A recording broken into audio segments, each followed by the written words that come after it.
Doing yoga, get your chair if you're kicking your feet or doing your weights from sitting down.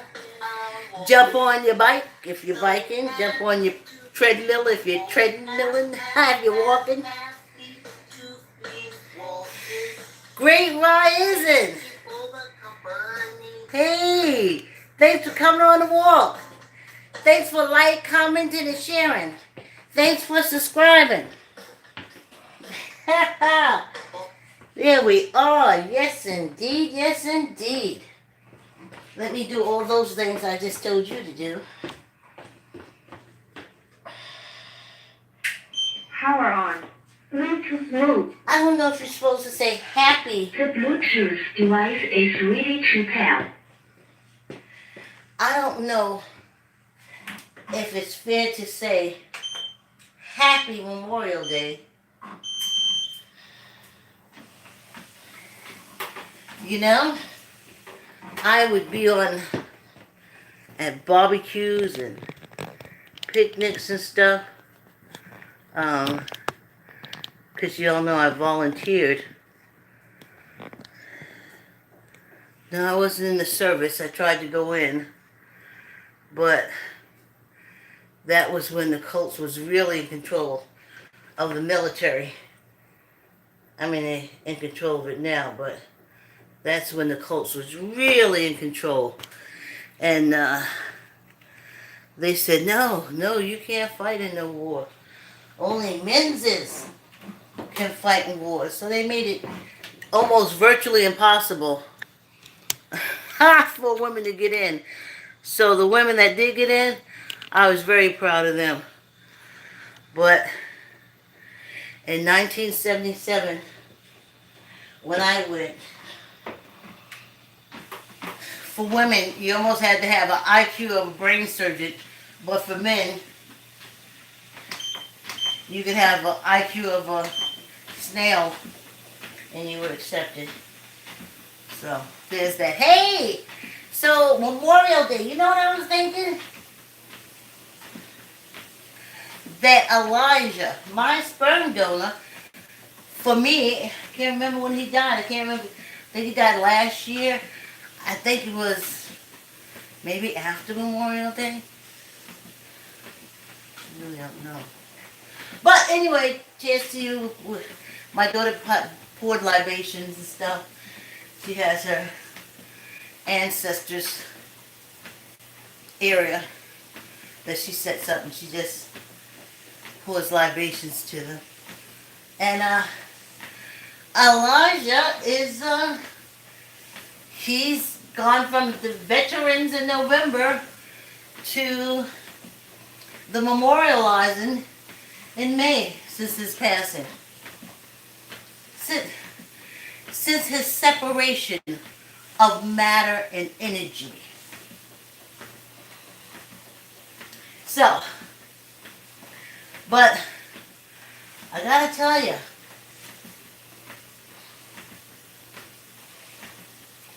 I was talking, and I probably said this on one of my other videos, I was talking to my sister, and I said, you know,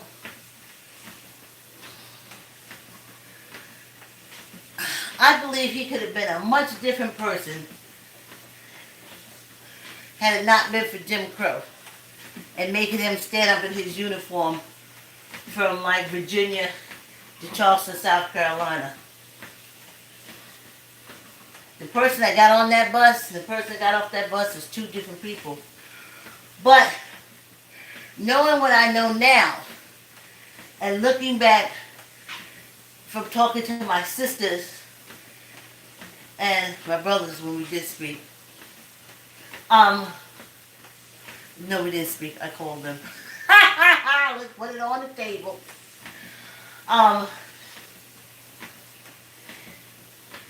He was like that from South Carolina, from his relationship with Colts.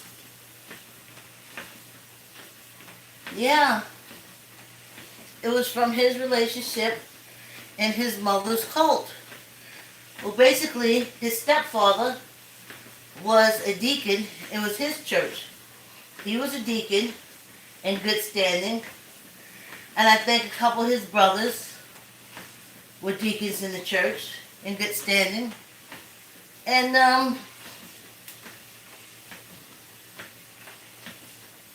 I think that's what messed him around.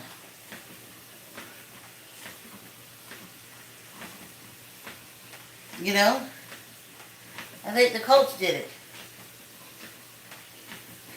Just so strict, especially that Southern Baptist cult. Yeah, I hear y'all at all the Bible Belt and you don't know, it's horrible. It's atrocious.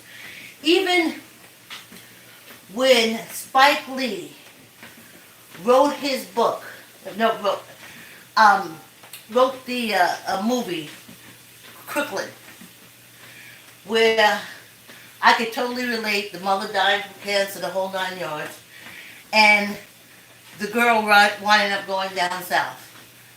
But he didn't know nothing about going down south.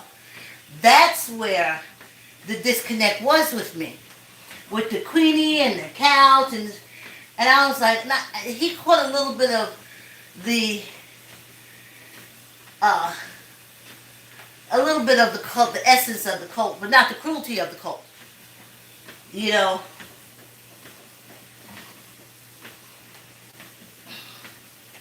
So anyway, that's what my sister said. He hated when he went down south.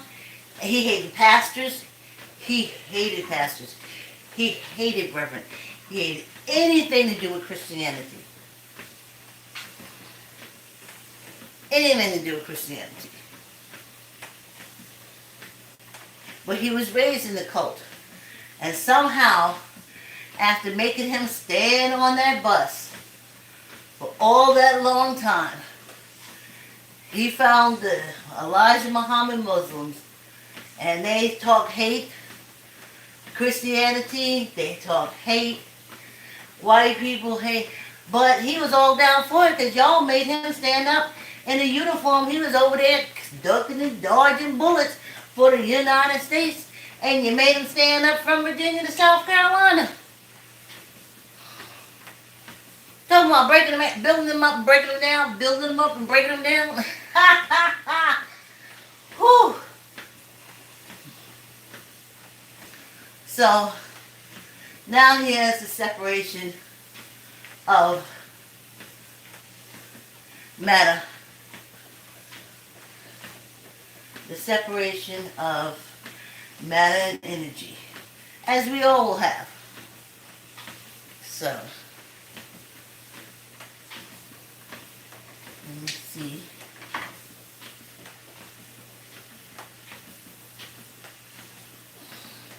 Yeah, we're doing 45 minutes. Did I say that? Did I say like, comment, share? Or did I just start bumming you out right away? Did I wait a little bit before I started bumming you out? Well, on Wednesday, the cameras are going to be in front. I'm hoping I get my Juneteenth flags of celebration to go behind me, and I'll be talking directly to you. I did this side-by-side angle. If you were walking on your treadmill and looking at me, it'd be good this way. You can see my feet moving. You can go into your own world. You know. But,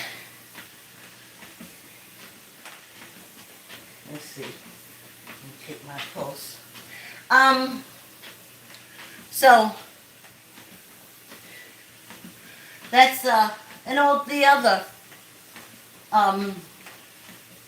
military men that have passed, veterans who have passed, or active men who have passed, and that's who you memorialize.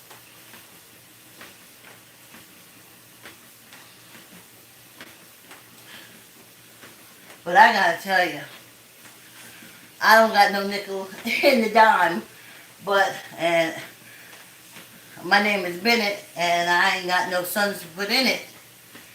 But I wouldn't encourage anyone in my family to go into the military.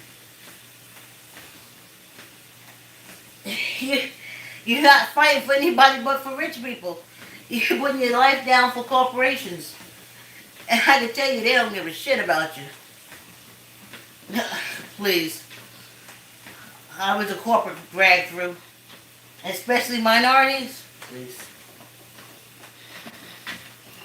I worked at the #2 shirt manufacturing company, Capital Mercury, back in 19, as it was at 1987.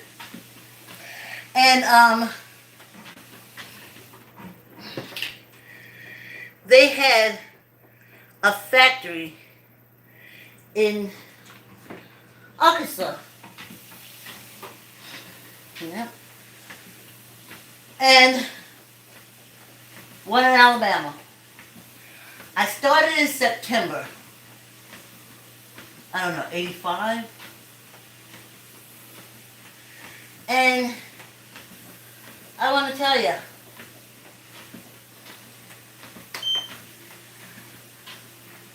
within a month after me starting, I saw this newsletter come through. Because it was Halloween, so like 2 months.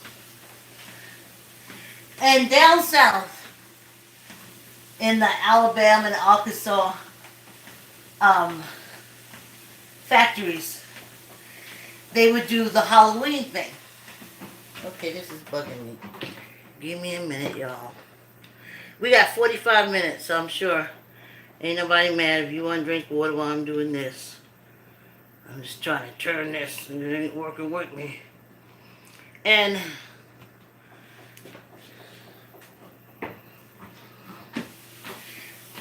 so, oh, that's perfect. Someone said, hey, here's the newsletter that comes out quarterly. So it had to be later than that, maybe like December-ish. And I was like, oh, how nice. Oh, that's so great. The company puts out a newsletter. And the Hispanic and the African American workers who worked there, they were laughing at me. They was like, yeah, great. And I was like, no, this is nice. I've been working for a few corporations. This is cool how they communicate back and forth. And then someone says, do you want to see what they do for Halloween? I said, sure. I'd love to see what they do for Halloween. So they flip over to the middle page, as they call it, the full spread. And on the full spread,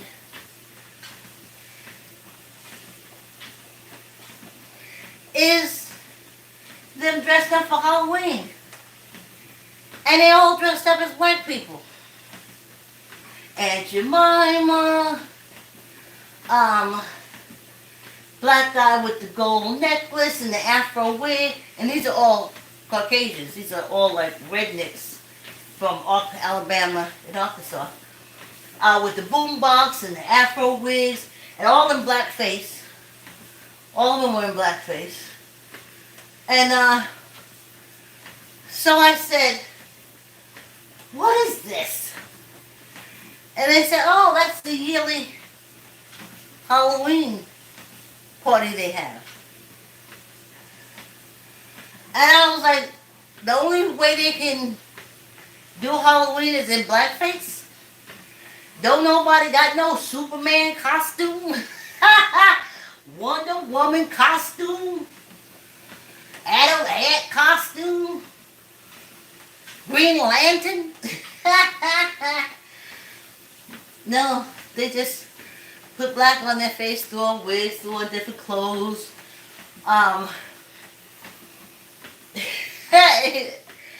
So, and this is the #2 shirt manufacturing company in the world, so they say. So, I was like, I ain't gonna get into it now, but y'all know how I handle it. Yeah, I did. I went straight for the jugular. Yeah, they didn't stop printing the magazine. They just stopped sending the newsletter to the corporate office where there were minorities because we were offended. They still did the blackface.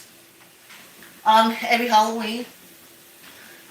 But we wouldn't get that quarterly newsletter at headquarters in the fashion district in New York, because this is where the minorities were hired in New York. Everybody in Alabama and Arkansas, they only hired whites. So when I was like, this shit ain't cool and this ain't right, it took a year and a lot of threats, but as I said, they solved the problem by making sure we wouldn't get that quarterly corporate newsletter, because that one, we wouldn't get the one that had them in blackface anymore. They still did the blackface. We just wouldn't see pictures of it in New York. They just wouldn't even set it up. So that's what I tell you about corporate. Sometimes they're the main supporters of all this racism and hate, along with the cults and stuff. So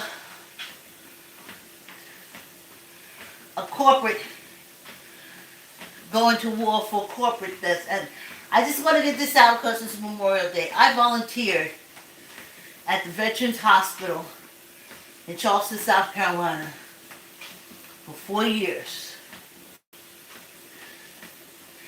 And the first year, I volunteered just myself, just to save myself. And they helped save me as a teenager. And then I took nursing in school, and we had to go to the Veterans Hospital as part of the program.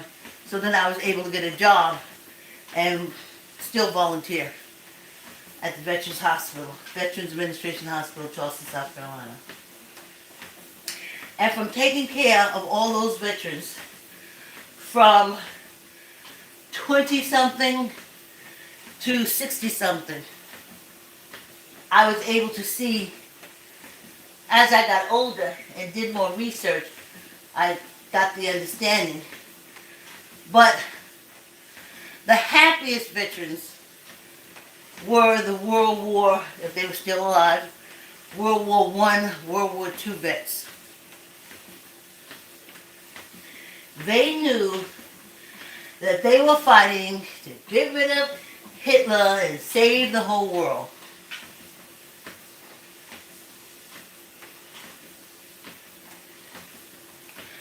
The next group of vets, this is my father's group,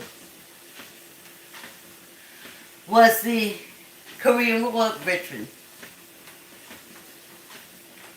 I found them to be extremely racist and horrible. I didn't even want to deal with them. I had to sit and listen to their stories and their inward jokes and stuff, and I'm like, anyway. They were just miserable. They never talked too much about the Korean War, what they did. They didn't never say anything about helping anyone. Never. Never. They never spoke of helping anyone. And then you had the Vietnam vets. And I didn't understand it then. I didn't understand their misery, their sorrowness, their regrets and recriminations, and I mean, I felt sorry for them. And then, but I couldn't understand why. I'm like, why can't y'all all be happy like the World War I and II vets? Didn't y'all save society? Didn't y'all stop somebody from killing everybody?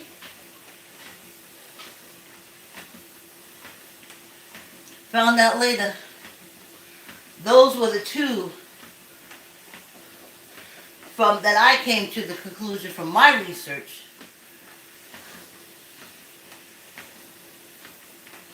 Sick Republican Party. Sick. Dulles brothers, the whole family. If you can look at, when you look at those Superman things and stuff, and there's always a villain that wants to take over the world, look at the Dulles family. And they still got an airport named after them. I hope I never step foot in it.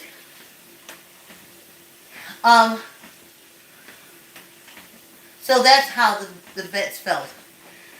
Korean War vets, the Vietnam War vets, they knew it was about a bunch of bullshit.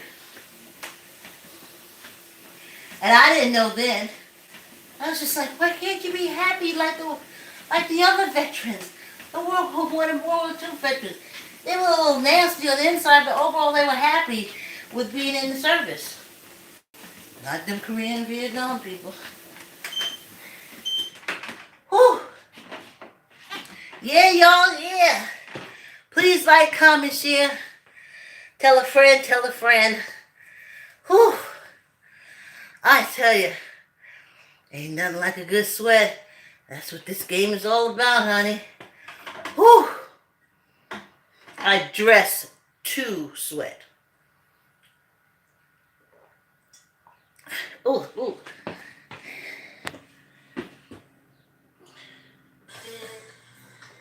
Yes, indeed, I'm walking. Oh, yeah, just moving. I'm walking. Whew. Thank you for the company. Please like, comment, share, tell a friend, tell a tell a auntie, tell a cousin. So happy to be walking.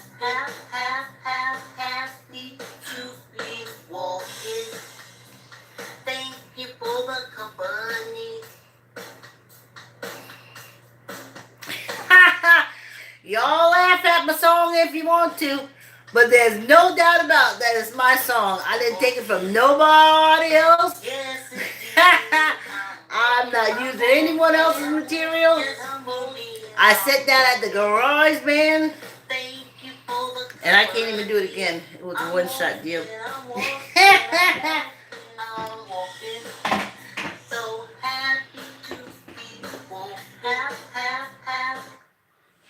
Here we are. Let's go. Whew. Now let's get the second half done, y'all. I'm going upstairs and throw myself in the shower. My daughter put up the pool in the garage house. It was a garage house. It's also the gym.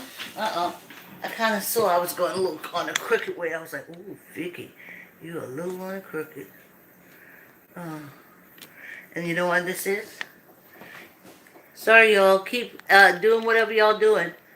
I got to do some camera adjustments. Y'all know how it is. Well, if you've been on my channel, you know how it is. Yes, indeed. So, I have a list of those to do. Oh, yes. Now, don't think me weird. Don't think me weird. I remember the first time I started allowing myself to say kind things. I always want to say, sweetie, darling, thank you, I love you, thank you, love. But in cult society, basically love only applies to God or Jesus. At weddings, you can say love, honor, obey. But love wasn't something that was encouraged. If there was little babies, you would hold little babies and you would whisper in their ear, oh, love you, love you. But you wouldn't say it too loud because you're only supposed to love, well, it's really three people. The cult leader and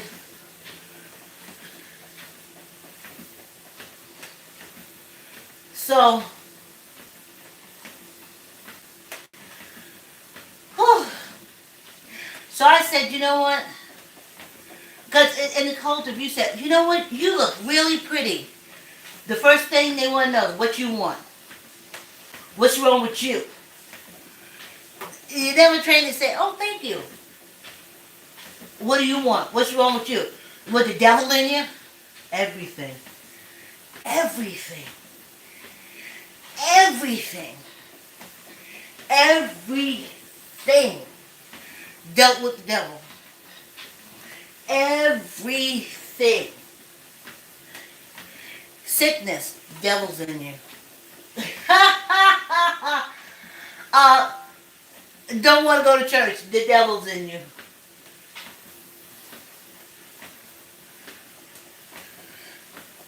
Sick of men touching on you, the devil's in you. It was always something wrong with you when you're in the cult.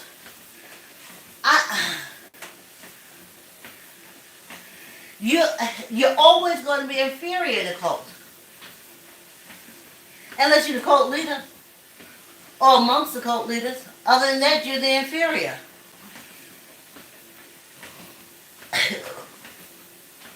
So, excuse me, y'all. So, you couldn't really say love. Other than to a deity you couldn't see. Not someone who was standing in front of you every day. You couldn't show too much love for stuff because then you're vain, or you're vanity, or you think you're better, or you think you're better than, or you think...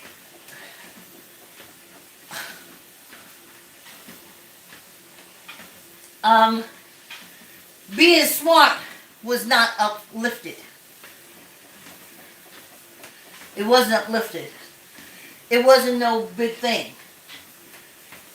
Because you don't have to be smart to know Jesus. You don't have to be smart. And sometimes smart people don't know Jesus. And this is what you're preached every day. Every day. Every Sunday.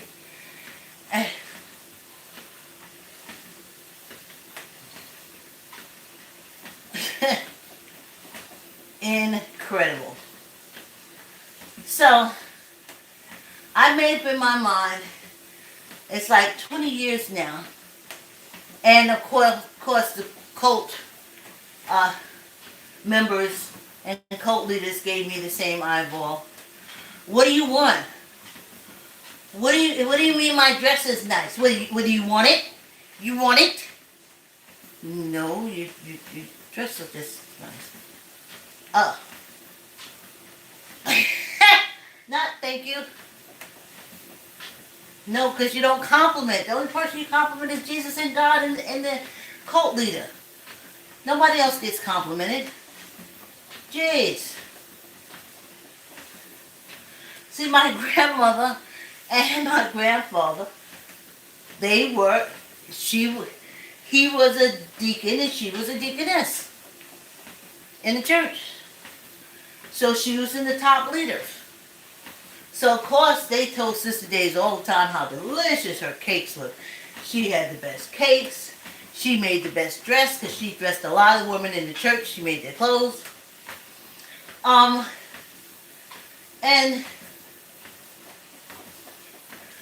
But no love. I mean, we had to stand in front of the church and read the scriptures. We had to hold the Bible. We had to put ourselves in front. For what? And then on the back end, my father saying, she's taking all that money and putting it in that church and putting it in that church. And I was like, it's not putting it in the church. She's putting it into a cult, and that's how cults survive.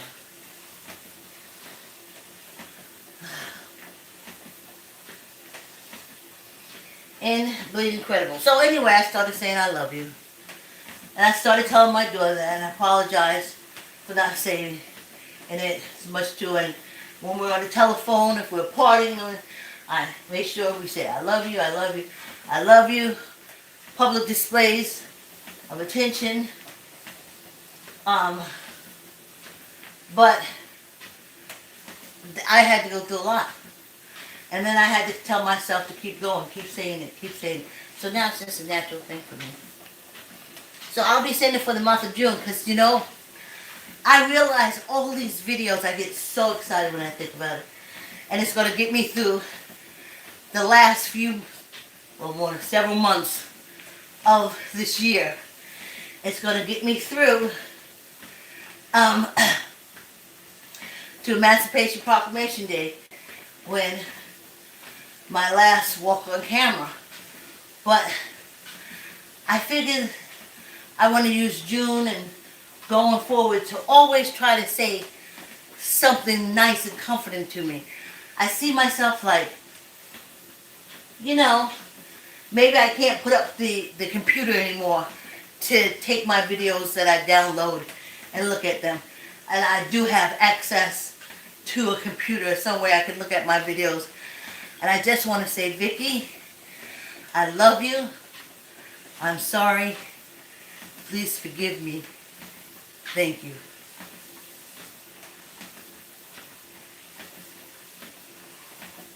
I want to thank you for making right decisions in life. For me, for us. And I love you.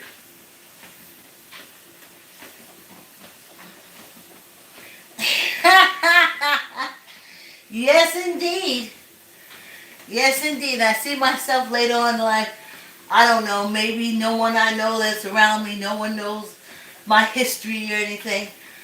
I got like 600 or more, close to 1,000, because I have neighbors, and that's 37 episodes. And I got Miss Vicki, the preschool teacher, would I like to say yes? And I have my podcast that will be starting, The Pond Moves First. So as long as I can get to some kind of internet, I can find my videos and find some comfort. You know? Anyway, just want to put that out there. So I will, in June, I will just be going into that. I love you guys too. I don't want y'all to think that I'm begging for money or looking for y'all to do anything other than exercise. I don't want to put myself in that position, you know? Okay. You know, one thing I realized, I found an old friend that I knew from my 20s. I was so happy to find her because when I do my Bed-Stuy brownstone stories, she, the last living person that I know, I have one more person I have to find that knows Martin. And she can validate my Bed-Stuy brownstone stories. But the first time I tried to get her on and she was excited, I screwed up. And then after that, it didn't work through. And it's just strange, I thought, that when you go back and you find old friends, you have to remember that I haven't changed. I haven't changed. And I said, I haven't changed. No matter what time in my life, 10 years ago, if you found me, I'd be asking you if you want to be in Neighbor's Show. If you go 10 years back from that, I'd be asking you if you want to be in my production of my place. So, and she hasn't changed. And that's why we grew apart. And like I said, I screwed up. Because the first time she was there and ready, I messed up with the camera, couldn't find the camera, got up late. It was really not a good start. So we were never able to start. So I knew I would never be able to get her to verify that Martin really did exist in my life. But hey, what are you gonna do? Gotta take my word for it. But when you look back over, especially on this Thursday, I wrote 2 plays. And right out of SUNY purchase. And they were 2 plays with LGBTQ community themes. And it was something because I didn't know what really made me write those. And why coming out the first play. I mean, I did a little play about, I got good grades for, living in Greenwich as poor people coming from basically New York City. And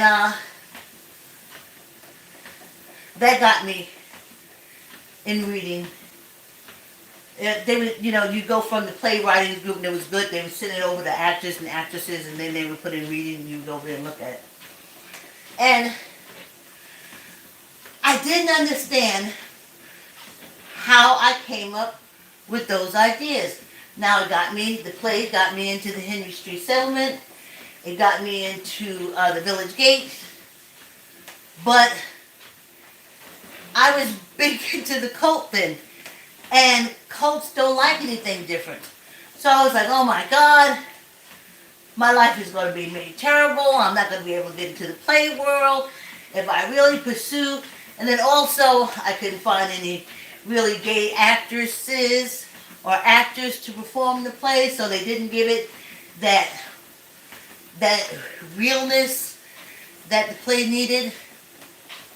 So, and like I said, I couldn't understand why. Why did I, pick that theme? And then I remembered Martin.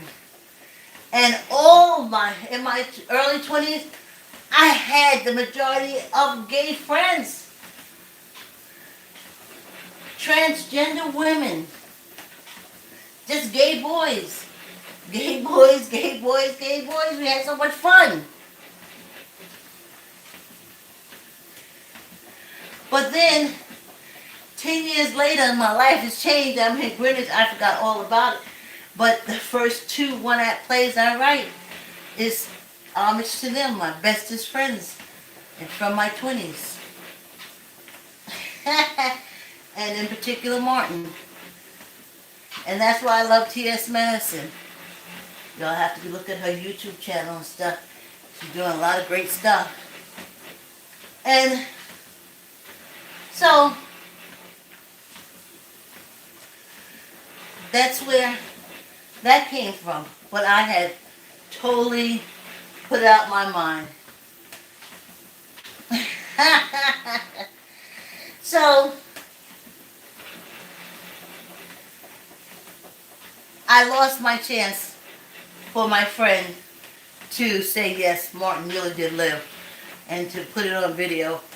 So, just have to be my words. And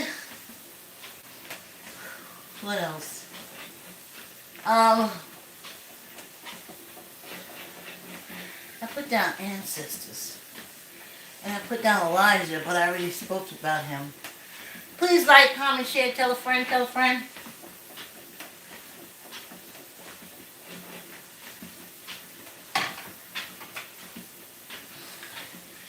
Yes. And what else? What else? Oh yeah. So I'll be reading my plays for Pride Month and talking about Martin. I'll be catching more T.S. Madison. My life had become so busy. Before, my life wasn't busy, and I could always find T.S. Madison. And then my life got busy, and she's still out there, and all I can catch is glimpses and pieces. So, I can't wait till I put the camera in front of me And I can do this, and y'all can see me doing this. And I don't have to turn to the side. I'm looking at y'all and walking. Y'all looking at me and walking. I just gotta turn around a few things. Move something here, move something there. And that's it. Yes, Juneteenth is coming. June. Whew. I tell you, it's so exciting. When I wrote my book, Africans in American Theme Park, well, tell the truth, tame the devil if you want African American Theme Park. That's what it's supposed to be, but that's not what the publisher wanted. And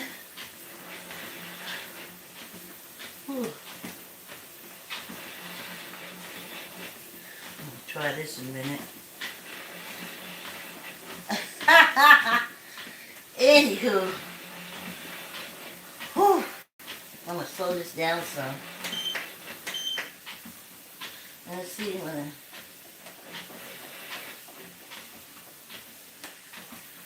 Yes, whew.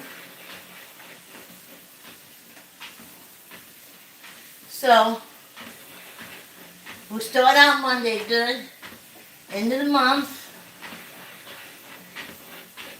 We went from the bike back to the treadmill. Grateful. Grateful to be walking. My glasses look so horrible when I look directly into the camera. It's because I need new ones. I could afford new ones. I could afford at least 500 pair of new ones. But I haven't gone back out there because every time I turn around, the count for the coronavirus is going up. And then it's breaking off into something else. And I don't understand it. I don't understand this America. This cult America.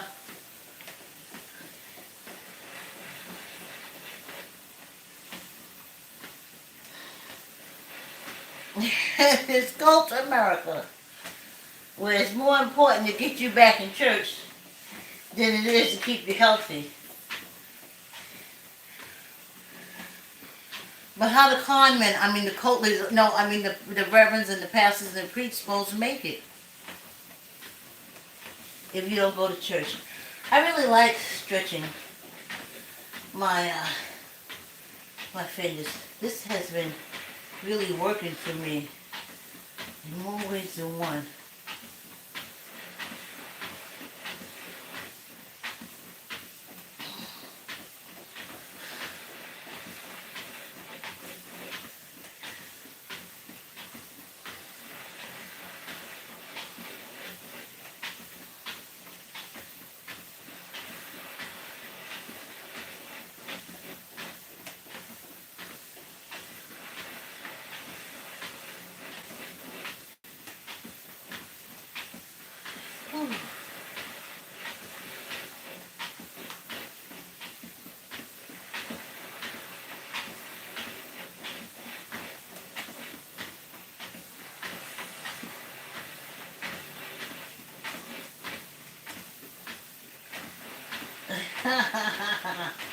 Whew.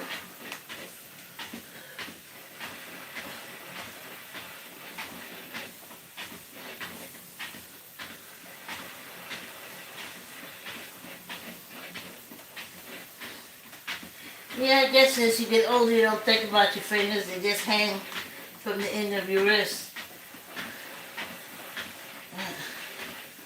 I want to be in conscious awareness of every part of my body, because that's real.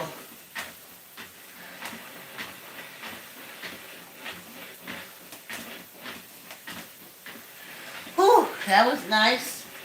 All right, let's take up a weight. Let's get 10 out. Tuck in your gut. Squeeze your elbow. Squeeze your gut. Tuck in your elbow. Let's go. 1, 2, 3, 4, 5, 6, 7, 8, 9, 10. Oh, good luck. Okay. Let's put that out. Oh.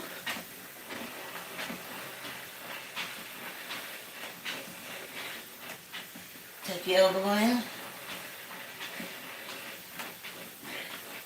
Grip your weight. Let's do 10. 1,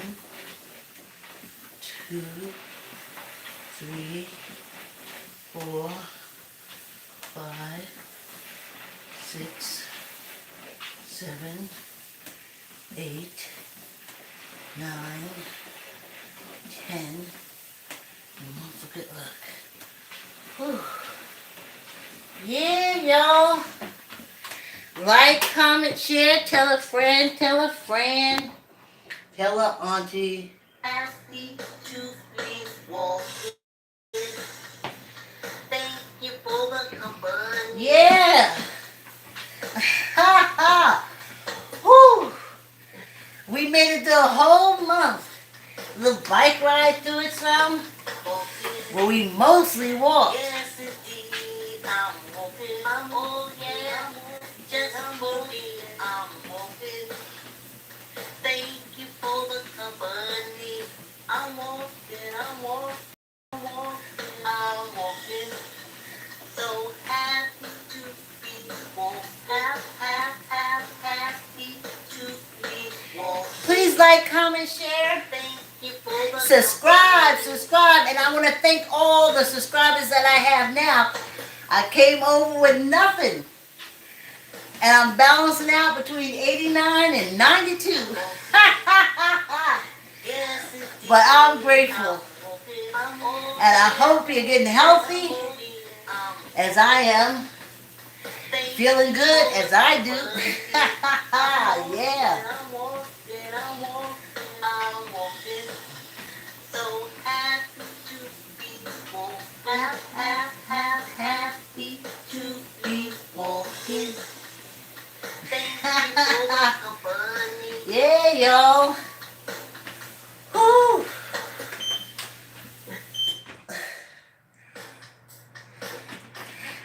We did, y'all. 45 minutes. Thanks for the company. Please like, comment, share, tell a friend, tell an auntie, tell an uncle. And I'll see you tomorrow. Same time. Have a great day. Thanks.